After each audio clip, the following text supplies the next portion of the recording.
The South China Morning Post analyzes the impact of the Chinese government's decision to choose Shanghai over Hong Kong as a global hub for trading the yuan.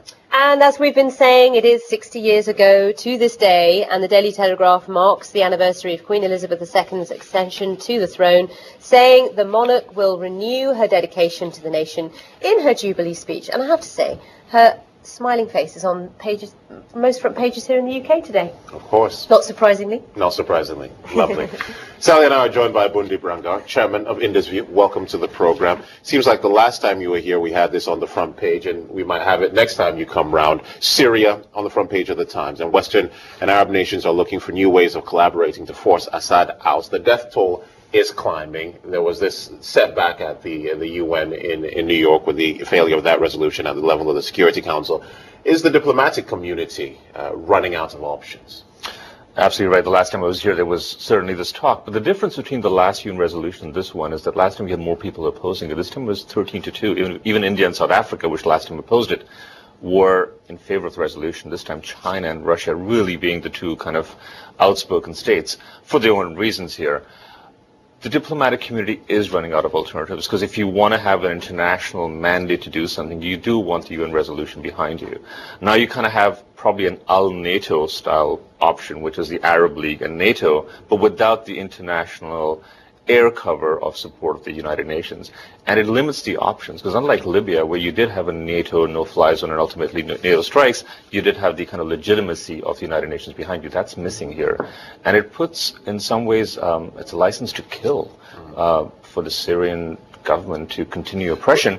And at the same time, it's a big broadcasting poster for recruitment for the Free Syrian Army, because this is going to mean this is a do-or-die situation now. So this, in some ways, you're arguing, pushes the country closer to a civil war, which some would say, for all intents and purposes, that's where the country is now. You're absolutely right, because in the past they weren't really looking at toppling the Assad government. It was more for change. Now it's very clear. You've got polarization and the militarization of the opposition, and if anything, they might create these safe harbor zones. Turkey might intervene to create some of these enclaves, and that lends itself to more of a civil war-like status, which is dangerous.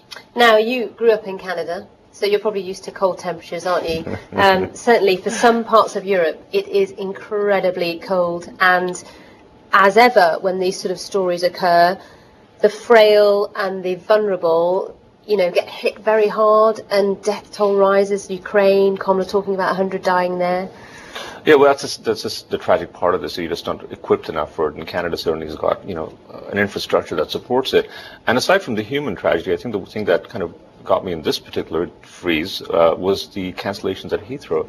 I know, in advance as well. Yeah. Well, you think in about anticipation. Montreal has 2.5 meters of snow each year, 57 occurrences of snowfall each year. In the last 17 years, they've never had the airport shut down once. And here, with 3 inches of snow, unbelievable, they had to cancel 30% of the flights. That's just not done. In this day and age, with that kind of warning, they should get in some Montreal people here, just like they would get the super cops in from LA to deal with the issues. Get the experts and make it happen here. But is Europe ready for a potential situation? I think what Sally was talking about in the business report about the potential for a gas war. Russia always leverages its position as a strong gas supplier when you have weather like this.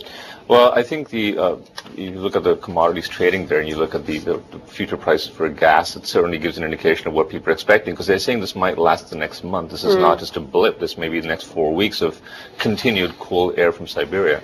So, yeah, it puts the guys who own that gas, in this case Russia, in a very strong position. Now, let's look at the front page of the Financial Times, talking about a very specific story, this tie-up between Glencore and Xstrata. It says Glencore's going to pay a lot more to win Xstrata. Xstrata is coming out with its annual results tomorrow and likely to make the announcement at the same time, so we'll finally find out the real detail then. But this report implying Xstrata getting a lot more than initially was thought, which is helpful for its own, relationship with its shareholders. Operation Everest, as they call it, because the two chairmen of the CEOs have been up the Everest for a few times. This has been an ongoing expedition, if you may, from Glencore's side for the past 5 years now. And the listing last year was in some ways, seeing this $10 billion IPO that Glencore had, was in some ways a measure to make this deal happen and consummate I mean, this it's deal. an $88 billion deal. It's pretty It's big. the second largest after Rio Tinto bought Alcan in 2007 in this sector. So it's a massive deal. It's an 8% premium to Xstrata's share price. And I think there'll be a number of spin-offs. Amongst them, I think Xstrata may have to sell its shares in the platinum producer Lonmin, just to be more focused on some of the areas where Glencore believes there's a future, more iron ore, for example, and less precious metals. So it's a big deal, and I think this is probably going to be pulled off. Bundeep, how much does the success of this also depend on the two individuals who will be leading this organization? Because you have Ivan Glanzenberg from Glencore, who will become the deputy chief executive. Then you have Mick Davis at Xstrata, becomes the chief executive. And the story does point out that both of these men are supposedly encapsulated in very huge egos.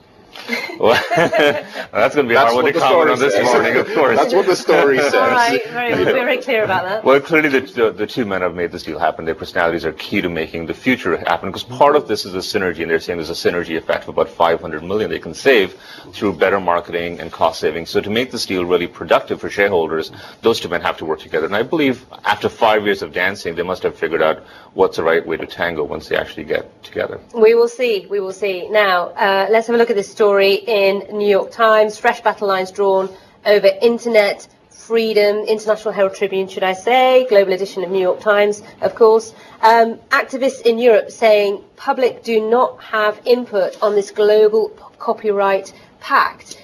It's a very difficult one to figure out, isn't it? Because at the end of the day, there needs to be some sort of policing going on.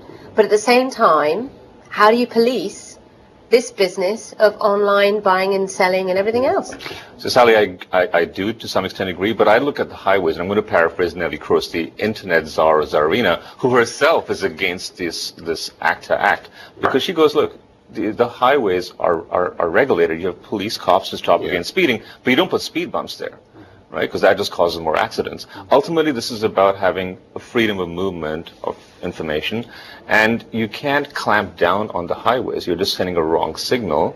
So how do you solve the problem? Because companies and small players who are coming out with music and movies and independent production companies that can't afford to have their products downloaded for nothing all over the world. I think the change is, the legislation is not keeping track of innovation and technology. So you need a different business model. It's not the old licensed IP model. Look what Apple did with iTunes. They found a method for making content owners making money using the internet, which until then had been opposed by the same Hollywood and various other music companies, and now they suddenly are making a lot more money online than before. So it's the business models of these companies have to change, not the internet infrastructure. It's a wrong approach. Very interesting. Will Shanghai be the next big financial hub?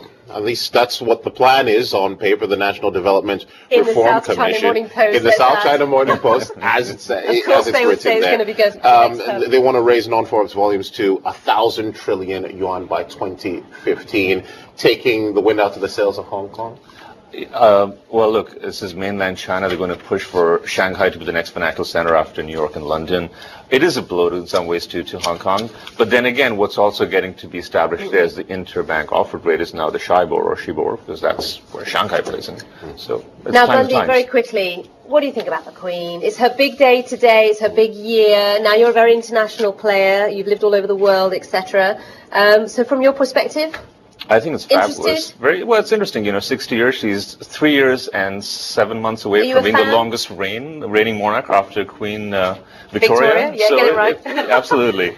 And she came on, when she was 25 years old. And when she was there, Stalin was in power. Just think about the 60 years that's been since then. I think it's a great achievement. All right. We wish her a happy jubilee, and that's where we end. Thank you very much, Bundeep. Sally and I will be back with more news at the top of the hour. All right. See you then. Bye-bye.